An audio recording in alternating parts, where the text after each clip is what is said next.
காவேரியை கூட்டிட்டு போறாரு. ரெஸ்டாரண்ட்ட கூட்டிட்டு போய் இப்ப பேசிட்டு இருக்காரு. "இங்க பாரு காவேரி, நீ எடுத்த முடிவு எல்லாமே தப்பா இருக்கு. இப்போதைக்கு நான் தாத்தா, பாட்டி வீட்டுக்கு வரா மாதிரி எனக்கு ஐடியாவே இல்ல. இத அப்படியே விட்டுடு" அப்படின்னு விஜய் சொல்றாரு. அத கேட்டோனே காவேரிக்கு கோவமா வருது. "என்னங்க பேசிட்டு இருக்கீங்க? தாத்தா, பாட்டி பாவம் தெரியுமா? அவரு நீங்க வரணும்னு சொல்லிட்டு அங்க ரொம்ப ஃபீல் பண்ணி பேசினாரு. அதனால தான் நான் உங்கள வர சொன்னேன்" அப்படின்னு காவேரி சொல்றாங்க.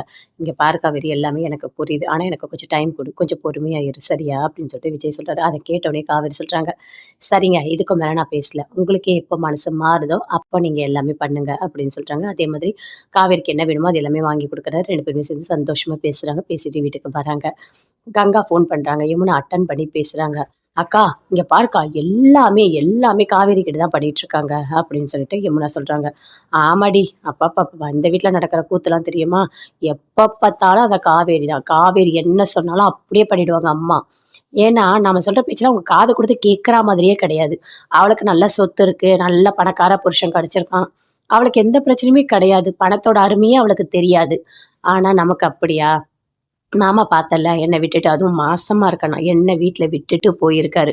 பணத்துக்காக வெளிநாட்டு போயிருக்காரு. தேவையா இதெல்லாம்? ஆமாக்கா, எனக்கு கூட நிவினுக்கு பணம் குடுக்கணும், பிசினஸ் பண்றாரு. ஆனா, அதெல்லாம் கொஞ்சம் ஹெல்ப் பண்ணா அவருக்கு இன்னும் என் மேல கொஞ்சம் நல்ல பாசம் வரும்னு நான் நெனைக்கிறேன். அதனால கண்டிப்பா எனக்கு இந்த பணம் வேணும்க்கா அப்படின்னு யமுனா சொல்றாங்க. யமுனா, நீ சொல்றது எல்லாமே எனக்கு புரியுது. ஆனா, காவேரிக்கு புரியவே மாட்டுது. காவேரி வந்து அந்த இடத்த விக்கக்கூடாது சொல்லிட்டு இருக்கா. நம்ம 2 பேருக்குமே தேவை இருக்கு. அதனால நம்ம 2 பேரும் பேசியிருக்கோம்ல, யோசிப்பாங்க. யோசிச்சு கண்டிப்பா நல்ல முடிவா எடுப்பாங்க. அந்த இடத்த நம்ம வித்தே ஆகணும். வேற வழியே கிடையாது அப்படின்னு சொல்லிட்டு கங்கா சொல்றாங்க. சரிக்கா. எப்படியாவது அந்த இடத்த வித்தரலாம். அந்த பணம் எனக்கு வேணும். ஏன்னா, நிவினோட அம்மா எப்படி பேசிட்டு இருக்கான்னு நான் தான் உங்ககிட்ட சொன்னேன்ல. என்ன டிவோர்ஸ் பண்ணிடணுமா. அவ வேண்டாம். அவ ஒண்ணும் உனக்கு நல்லவ கிடையாது. அவ கூட வாழ்ந்தா நீ சந்தோஷமா இருக்கவே முடியாதுன்னு சொல்ட்டாங்கக்கா. நான் நிவின எப்படி லவ் பண்ணி கல்யாணம் பண்ணேன்னு தெரியும்ல. அவர எனக்கு ரொம்ப பிடிக்கும். ஆனா நிவின் புரிஞ்சுக்கிட்டாரு. நிவின் சொல்றாரு, "அவ லவ் பண்ணதெல்லாம் உண்மதான். ஆனா ஒரு குழந்தைத்தனமா இருக்கா. அவ்வளதான்" அப்படின்னு நிவின் எல்லாமே சூப்பரா நல்லா புரிஞ்சுக்கிறாருக்கா அப்படின்னு சொல்லிட்டு யமுனா சொல்றாங்க. "ஆமா, ஆமா. நிவின் வந்து எல்லாரையும் புரிஞ்சுப்பாரு. அவர்கிட்ட கொஞ்சம் நல்ல குணம்லாம் இருக்குடி" அப்படின்னு சொல்லிட்டு கங்கா சொல்றாங்க. எனக்கு இப்பதான் சந்தோஷமா இருக்கு. ஏதோ இவரு டிவோர்ஸ் வேணான்னு சொன்னாரு. ஒருவேளை அவங்க அம்மா பேச்ச கேட்டு சரின்னு சொல்லியிருந்தா என் கதை என்ன ஆயிருக்கும்னே தெரியாது.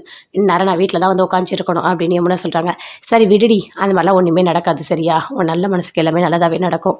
எப்படியாவது வீட்ட விக்கணும்" அப்படின்னு சொல்லிட்டு 2 பேருமே சேர்ந்து ஃபோன கட் பண்றாங்க. அப்படியே கங்கா வராங்க. அப்போ காவேரி, விஜய் 2 பேருமே வெளிய போயிட்டு வராங்க. வந்த உடனே சொல்றாங்க, "இங்க பாரு காவேரி, நான் பேசிட்டேன். கண்டிப்பா அந்த வீட வித்து தான் ஆகணும். எனக்கு பணம் வந்து தான் ஆகணும்" அப்படின்னு சொல்றாங்க. "அக்கா, எனக்கு கொஞ்சம் டயர்டா இருக்கு. நான் அப்புறம் பேசுறேன்" அப்படின்னு சொல்லிட்டு காவேரி அப்படியே உள்ள போறாங்க. உள்ள போனோனே அப்படி டென்ஷன் ஆகுறாங்க. விஜய் பார்த்துட்டு சொல்றாரு, "காவேரி, நீ எதுக்கு டென்ஷன் ஆகுற?" அப்படின்னு சொல்லிட்டு. "இல்ல, நீங்க பார்க்குறீங்கல்ல, இப்பதான் வெளிய போயிட்டு வரோம். கண்டிப்பா அந்த வீட வித்து தான் ஆகணும்னு சொன்னா கோவம் வருமா? வராதா? எவ்ளோ பாசம் வச்சிருக்கோம் அந்த வீட்ல. அப்பாவோட உழைப்பு எல்லாமே அந்த வீட்ல இருக்கு. இவங்க இஷ்டத்துக்கு பேசிட்டு இருக்காங்க. கொஞ்சம் கூட உங்களுக்கு மனசாட்சியே கிடையாதா?" அப்படின்னு சொல்லிட்டு காவேரி சொல்றாங்க. "காவேரி, அதுக்கு ஒரு பிளான் இருக்கு. நான் உன்கிட்ட சொல்றேன் சரியா? அந்த வீட விக்கிற நிலைமை வராது" அப்படின்னு விஜய் சொல்றாரு. "உண்மையாவா? என்ன பண்ண போறீங்க? ஏதாவது பணம் கிணம் வச்சிருக்கீங்களா என்ன?" அப்படின்னு காவேரி கேட்குறாங்க. "அதெல்லாம் ஒண்ணும் இல்ல காவேரி. ஆனா உன் மனசுக்கு பிடிக்காத விஷயம் நடக்கவே நடக்காது. நீ என்ன நினைக்கிறியோ அதுதான் நடக்கும். நான் உன் கூட இருக்கேன்" அப்படின்னு விஜய் சொல்றாரு. "அப்படி நடந்தா சந்தோஷமா இருக்குங்க" அப்படி